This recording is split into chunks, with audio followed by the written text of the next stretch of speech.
Hello everybody and welcome to this month's edition of Bluebeam Me Up. Bluebeam Me Up is a series of webinars run by Brigstech and Brighter Graphics, focusing on all things Bluebeam, and this month we'll be back to a favourite topic of ours, which is the markup list. We covered this a few sessions ago and it was so popular and there were so many questions that arose out of that session we felt we needed to run it again. Once again, we're joined by my esteemed colleague Troy DeGroot. Troy is the leading certified instructor for Bluebeam in the world. Whether it's customization, support, or just basic training, Troy is the man to reach out to. So on this note, I'll hand over to my colleague Troy DeGroot. Good afternoon, Bluebeamers. It's Troy DeGroot with you, Chapter 2, and I'm excited to partner with the team at Brigstech and Brighter Graphics to deliver world-class Bluebeam training and customization services so you can get the most out of your Bluebeam investment. Last month, I showed you how to reduce risk and increase communication using common tools in Revu for design review workflows, from markup tools, tracking statuses, to assigning responsibilities. This time around, I'm going to be showing you several of the tips and tricks I've accumulated over the last several years teaching and customizing Bluebeam Revu. As always, I'm going to try to pack as much as possible into the next 35 minutes. This one's going to be a little different, a bit of a fire hose, I guess. To ensure I get through as many tips as possible, I'm going to go as fast as I can right up until the time limit. If you don't normally take notes, this would be a fantastic time to start. Some of the biggest time savings you can find in these settings. So we're going to go up to Review, go to Preferences, and we're going to look at some different settings in here and how they might save you some time. To start off, we're on the General tab under Options, the username. So I typically put my full first and last name in there. This is going to show up in stamps if you're using dynamic stamps, or it's also going to show up for the author of the different markups. So you want to make sure you have your username in there. If I go to spelling over here, a lot of times when you're naming tools, things like that, subjects and labels, you'll come up with a list, an autofill. If you come in here to, let's say, subject, you can see all the subjects that I've used for different tools when I build them. So when I start to type in a new subject, it's going to start to try to autofill, and I often have spelling errors. So sometimes I go through here, clean this out. This is where you can do that autofill. Clean that up by category up here. Select your different categories and clean those out, or you can clear all. So that's where you can find that one. Cancel it, get out of there. Next, we'll go to the interface over here on the left, and we're going to go to markups in the middle.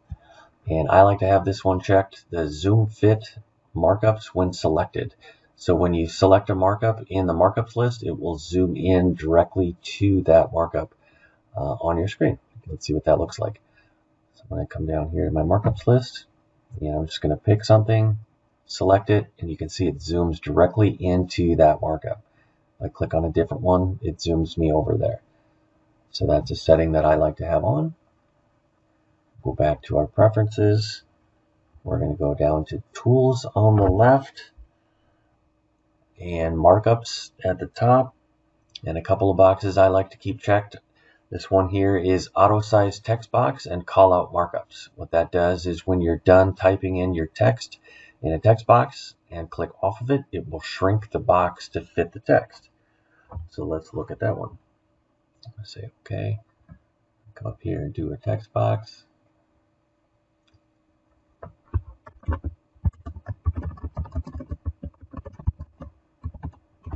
And when I click off of that, you zoom in a little bit. When I click off of that, it will shrink the box to fit the text that I typed in.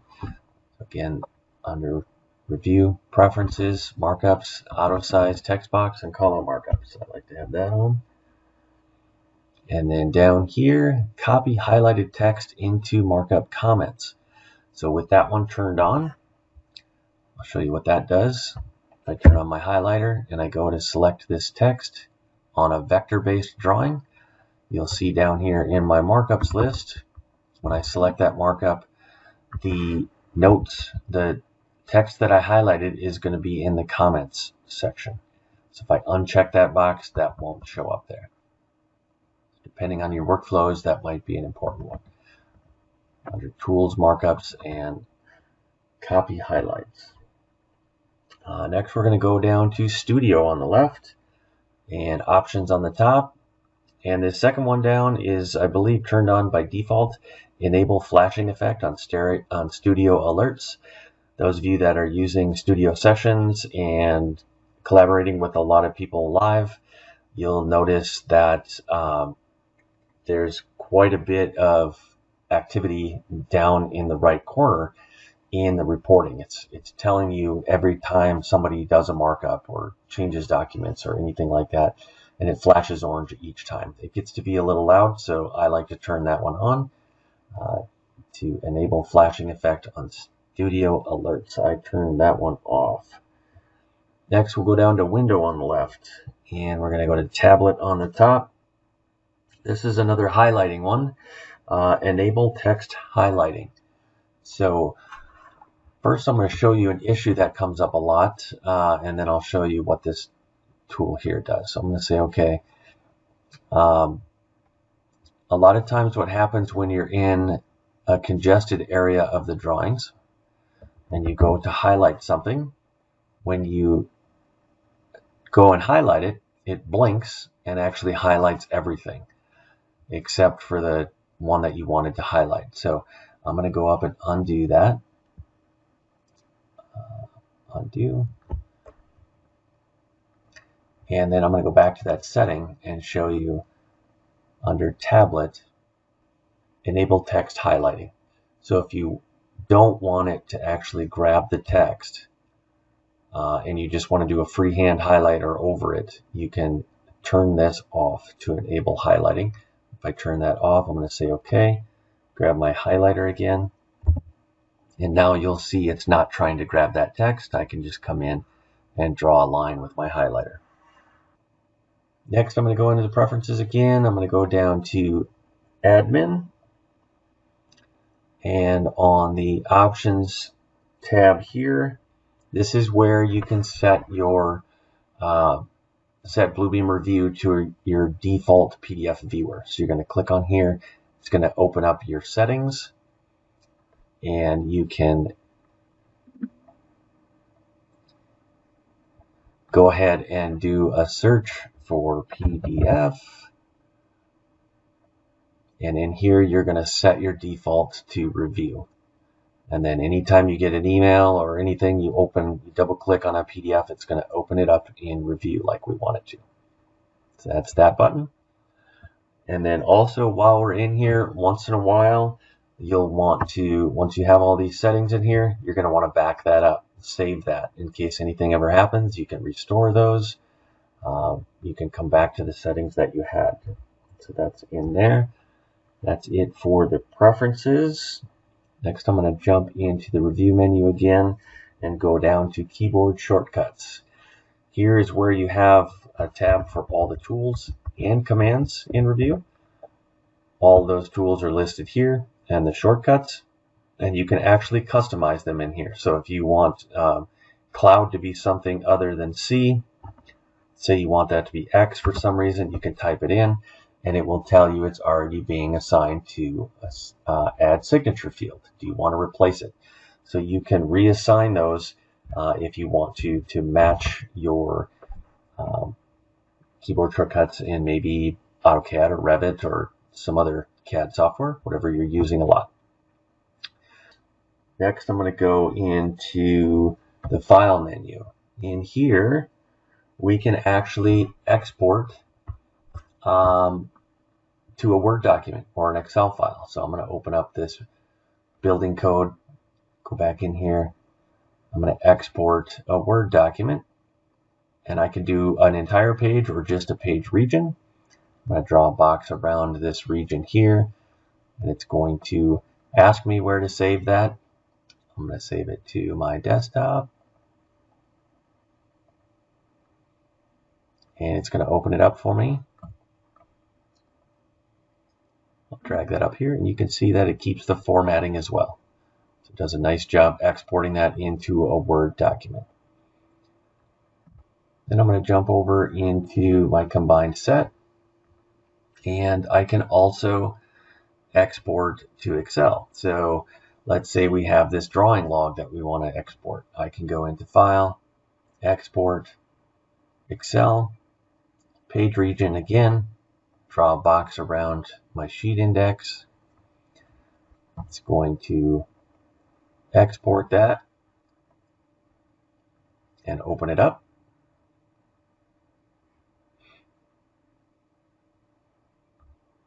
Give it a second here. I'll drag that up. And you can see that it pulled each one of those into its own cell, into a nice clean Excel file. So we can export those. Next, we're going to go under the Edit menu and jump down. In here, we can go down to PDF content, and we can actually cut content and erase content. So what does that mean? If I want to cut something off a page, let's say I want to move these over. I can come up here and go to Edit, Cut Content. Maybe I want to cut this one. It puts it on your clipboard, and then I can right-click and paste, and that becomes a markup on my screen. So I can move it where I want, right-click on it, and flatten it again. That'll press it back into the paper. We can also erase content. So if I come in here, PDF content, erase, I can select this whole thing and just wipe it out completely. Once I save this document, it's going to be gone and we can't bring it back. Right now I could undo if I wanted to, but again, once it's saved, it's gone. Next one in the edit is the snapshot. I love this tool. It works great for RFIs or building custom tools. We go over how to build custom tools in our estimating basics course, and we use the snapshot tool. I'm going to show you how when I draw a window here, it's going to flash blue and take a picture of it. And from there, I could come into my template files. So if I go into my RFI form, you'll see these are all templates. I can build my own or use the one that Bluebeam has. If you click on the pencil, it's actually going to open it up so you can edit it and save it. So if you want to put a custom header or footer on it or anything like that, if I go into that RFI form, you'll see here that it's an electronic form. I can click and fill in. If I go to the second page of my template, I always like to be a blank page, so it's ready to paste that image from my clipboard. So I can paste that in directly from the drawing and use that for my RFI or any other sort of document that I want to create. Okay. Next, I'm going to go to the Tools menu in here. One thing I go through in all my classes is to make sure, if you go down to toolbars here, make sure you have these top three turned on. The status bar, navigation bar, and properties bar. There's a lot of tools in here that people don't realize are there. So we're going to show you what those do. I'm going to come down here, the status bar and the navigation bar down here. This top one is the navigation bar. I'm going to jump to another sheet here. And way over to the right side over here, you see this little button here. It says disable line weights. I have mine disabled. If I turn that on, you'll start to see the thickness of those walls show up. You can turn the line weights on and off. Sometimes that helps you with measuring and things like that. And then right next to that is a dimmer. So if you have a lot of markups on your drawing, let's go back to this one, and they're kind of getting lost in the drawing, you can click on this fade, and it's going to fade to whatever % you want so that those markups stick out, and you can find those very easily. So that's your dimmer switch, and kind of a common use for that. Underneath that is our status bar down here, some really good ones. This one is snap to content. So if you're ever doing any sort of measurements, you're going to want to make sure that you snap to the content of the PDF. Snap here and here. It's going to tell you 30 feet. You don't have to zoom in and try to find the center of those pixels. You can come in and snap to the content of the PDF, and it'll give you accurate measurements. The other one that I like down here is reuse markup tool. So you'll notice when I finished that command, it kept me in there so I could do another measurement. That's my reuse markup tool down here. If I don't have this turned on, as soon as I do one measurement, it kicks me out of that command and I need to start over again. I need to go find that tool again. Okay. Next, we're going to go down to the markups list. This little blue line here, we're going to drag up. And a tip in here, if you're looking for a certain markup, there's a search bar here. You can start to type in whatever you want. Toilet, I can do a search for that. It'll narrow down and show me just the ones that say toilet. And you'll see here that it grayed out all the other markups, filtered them out of my list just to show me what I was looking for. So that's the search. I'm going to show you another trick in here. I've got a markup on one sheet, and I'm going to show you how to add it to several other sheets very quickly. So what I did here was I did a bunch of markups, or a handful of markups here. If I hold my Alt key, you can see each individual one.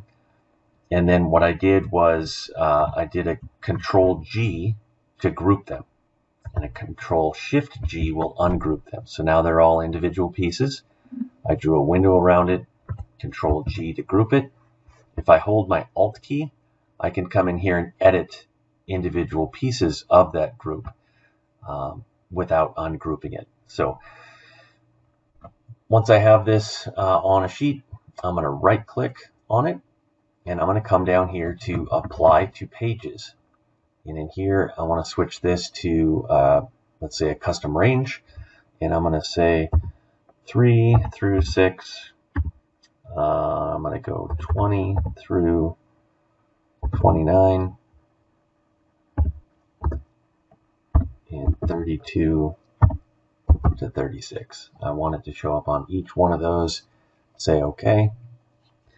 And then you'll see in my markups list, I've got all of these different markups on all of those different sheets. So here you can see the page index and all the pages that it's on.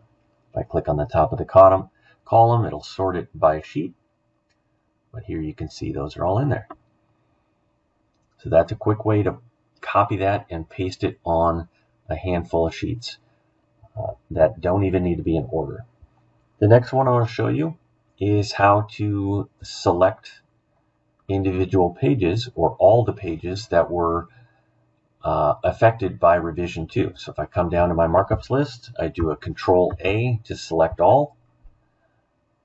If you come over here now, you'll see that only the sheets that have that markup on it are selected. Some of these aren't. So now I can right click on this and go to extract pages. If I want to extract those, I can print. I can do whatever I want with just the affected sheets according to what my markups list shows. So anything with that markup, I can select that page, select all the pages that have that. Okay, next we're going to go to the File Access tab over here. A couple tips here. You can right-click on any document in your recent files and go to Open Folder, and it will bring you directly to where that drawing lives, so you can open up a different drawing. So very quickly bring you so you don't have to navigate through that folder structure. You can also pin these drawings. If you come back to this one often, you can click on the pin, add it to a new category, type in the project name or project number, some sort of an identifier, and it will put it in a category up here. So I have all of my class files for our training under a demo file, and I quickly come to those without having to navigate to them each time. Okay, another trick in the tabs up here, if you right click on a document, you can close other tabs. So it'll close all the other tabs that are open and just leave this one open. Or you can explore document folder. If you click on that, it's going to bring up Windows Explorer. It's going to bring you to where that document lives in your folder structure. Okay. Next, let's go down to our 3D model tree and let's look at our 3D PDF. So a lot of people don't realize you can look at 3D PDFs as well in Revu. If I come in here, I can hold my left mouse button down and actually spin this model. I can take the roof and add those different, I can look at those different pieces. If I click on something in the model, like the chimney, it will hide everything in the way of it so you can see it. So, and then it will spin, it will hide everything as you move. If I turn on my section box, you can see that I can start to move this section to see the different levels, or use these here to cut through those walls. So you can start to cut sections in your 3D model.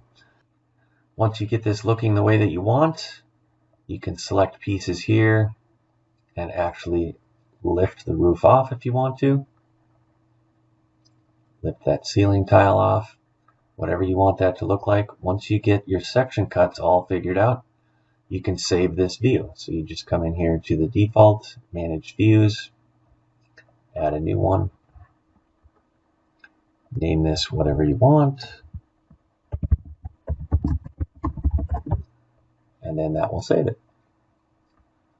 So when you come over here now and you go back to your default or back to your front view, go back to the front section that we created. You can also do markups in your 3D models. So if I come up here to my markups and I want to do a call out, I can point to the chimney here and come off over here.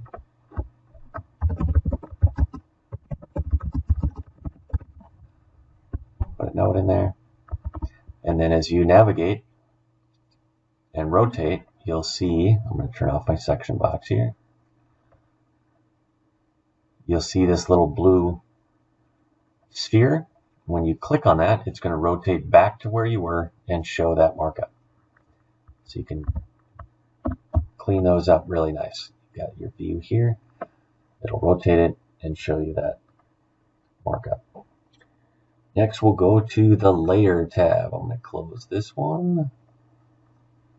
And I'm going to open up a different document over here, my snagging list, and I'm going to show you layers. So in our layers panel over here, you can see that I've got different layers for each of the different disciplines. I have plumbing, mechanical, and so on. So those markups will turn off and on. Up here at the top of the panel, you can create layer configurations. So if you want to see just the mechanical, I've got it set up and saved that it will only show me the mechanical. I can switch to see only the structural, and so on. So you can create those and save those right here at the top. Makes it nice for hiding things and showing what you want to see. Okay, let's jump over to the tool chest over here. Some different things I want to show you here. Close the markups list. We don't need that. There's a couple different ways that you can see our tool chest. So right now it's in detail mode. So it's showing me all the details of the markup, the icon, the subject, the comment. If I pull this out a little further, you'll see the label as well. Once you get to know what these tools look like, you might click on the gear and go to symbol view. That's going to get rid of all the information behind it and actually show you just the symbol. So again, Once you get to know what those tools look like, you can select that symbol view and then just go in and grab these tools.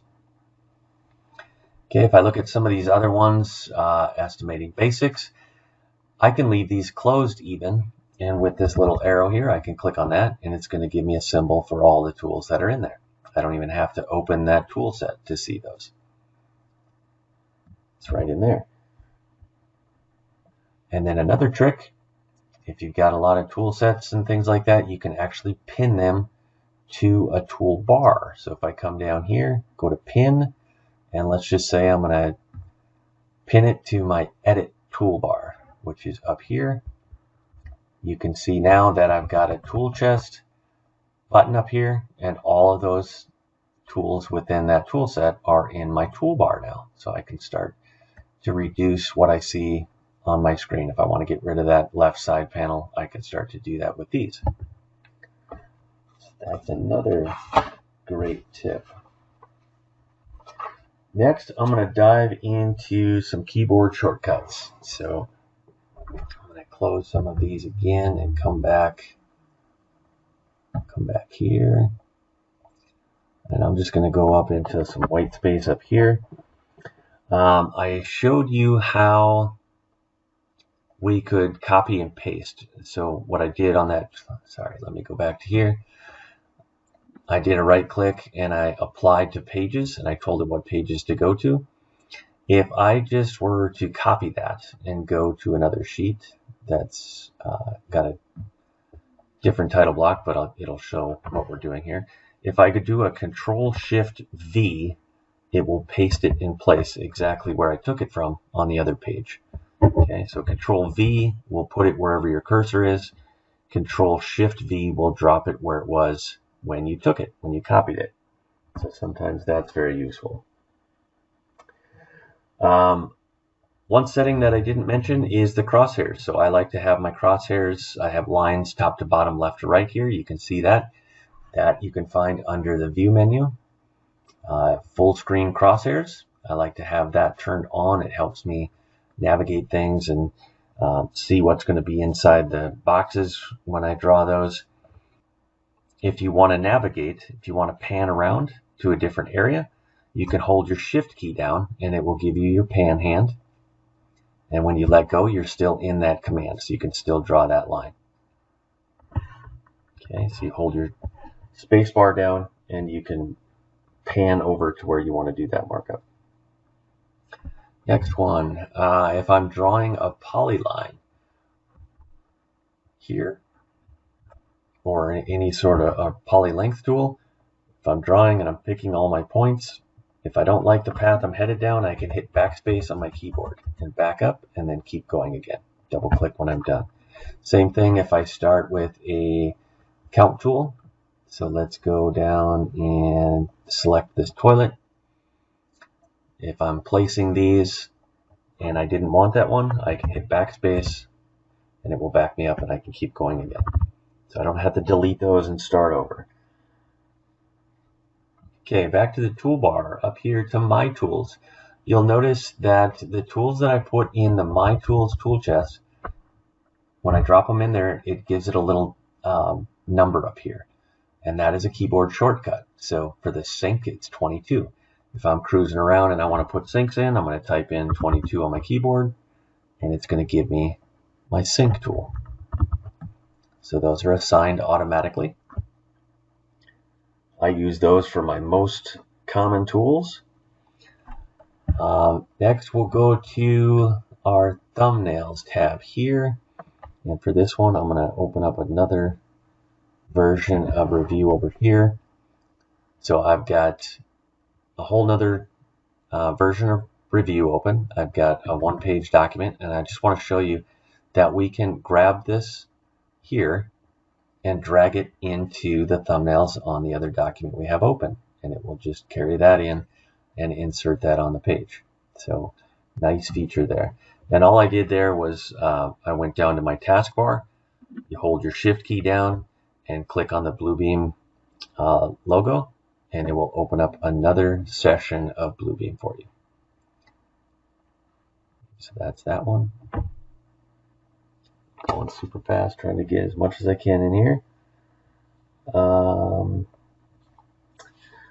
Mirroring markups. So if I come into this one here, and let's say I want to mirror a markup, this one here. If I do Control-Alt-V, it will mirror it vertically, or Control-Alt-H will mirror it horizontally. So sometimes that comes in handy when you're doing different kind of markups. You want to mirror those. Next is the Control key. A couple different things here. If you want a copy of this markup, all you do is hold your Control key down, click and drag, and wherever you drop it, it'll make a copy. So hold your Control key down, drag and make a copy. If you've got a polyline like this one, and you hold your Control key down and click on one of these grips, it will turn that into an arc. So you can adjust what that looks like. And then we talked about Control G and Control Shift G to group and ungroup markups. Those are good ones. Next, let's jump to the Alt key. Like I said earlier, if I have a grouped markup, if I hold down the Alt key, I can modify one piece of that group. Also, if you come into your tools and markups, and I come down here to arc, if I hold my Alt key, I can pick a start point, a midpoint, and draw a 3-point arc. So again, tools, arc, need to turn on my reuse markup tools. Hold down your Alt key, click the start, the middle, and the end. And then with the tools, with the circle tool, ellipse, if you hold your Alt key there, it'll give you a circle off the radius. So that's my favorite circle button. Getting close here. Anytime you're drawing any sort of line or measurement or anything like that, if I come in here, let's go with the polyline. It wants to go freehand. If you hold your Shift key, it will lock in on the 45s and help you to draw those. So you can draw, keeping it on the 45s. As soon as you let go, it's freehand again. Some other Shift keys on this polyline here. If I want to add or remove grips, I hold my Shift key down. If I click on that grip, it's going to remove it. If I click on a line segment, it's going to add a grip, so I can move that. I can also right-click on a line segment and convert to arc, and it will give me an arc on that line. On a callout markup, like this one here, I can add leaders to that. If I hold my Shift key down, all I do is click on this elbow, and I can draw another leader in there. Point to as many things as I want to. What's nice about that is when I move this text, all those leaders stay attached. If I want to remove any of those, I hold my Shift key down and click on the tip of the arrow, and I can remove those. Some other functions I'll show you here. I'm going to go ahead and close a bunch of these. I'll do that right click and close other tabs. Not going to save those. I'm going to close that one also. And I'm going to come over here to drawing, revision A. Again, I'm going to show you if you right click over here, you can open folder. I'm going to open up Rev C. So I have both of those open. You can see that at the top, at the tabs up here, A and C. If I click down here on my navigation bar, I can split view. It's going to make a duplicate of C over here, and I can close C on that side. A couple different things that I want to point out here. Down here is our synchronize views button. What that means is when I have these side by side, wherever I navigate on one of these drawings, it's going to follow it on the other one. So I can go through and try to find the differences between these drawings. One way that Bluebeam helps us find the differences from revision A to revision C is under Document. We can go to Compare Documents, and it's going to load the two drawings that I have open, and I'm going to say OK. It's going to look at these pixel by pixel and create a third document with a diff extension. I'm going to split my screen again and show all of these side by side, and you can see that it found all the changes in pixels layout. So originally they had a rounded wall. I think the sheetrock guy probably said that's ridiculous. Let's square off that wall. So they revised that. They also added some light fixtures in here. If you come over here, you can see that they changed the door configuration and removed the bathrooms. That is Document Compare. It's going to find everything that's different between those two drawings. Okay, I'm going to go ahead and save this, and I'm going to come back to it in a second. And I'm going to show you a tip with that one. Close that. The next one I want to show you is under Documents again, the overlay pages. This is going to be like an old light table. It's going to assign red to Rev C and green to Rev A. If you have any trouble seeing those colors, you can always come in here and modify those, whatever you want those to be. And I'm going to click OK. It's going to put those on top of each other on a brand new document called Overlay. I'm going to split my screen again. So they're all side by side, and here you can see both of those versions on top of one another. Everything that didn't change is black, and then you see the revision A is green, revision C is red. And then also over here on our layers panel, you can see that each one of those was put on its own layer, so you can turn those on and off. So that is overlay pages. Now the trick I want to go back to is we can combine those two tools. So one of them, the compare documents, shows you where the changes are. The overlay pages shows you what the changes are. So if I want to combine those two, I'm just going to I'm going to stay in my overlay pages document. I'm going to come down here to the markups list, markups, and import. And I'm going to navigate out to where I saved that drawing. So that was here. I'm going to say open, and it's going to pull all of those cloud markups onto this document. So now I have both, where the changes are and what they are, and I can save this into my revision folder. And that should bring us right up to the end. I hope you captured some good notes with these time-saving tips and tricks you can apply immediately to your workflows this afternoon. If you have any questions regarding training or customization services for your company, don't hesitate to reach out to our team. Thanks for hanging out this afternoon. I'll turn things over to Darren and Sean.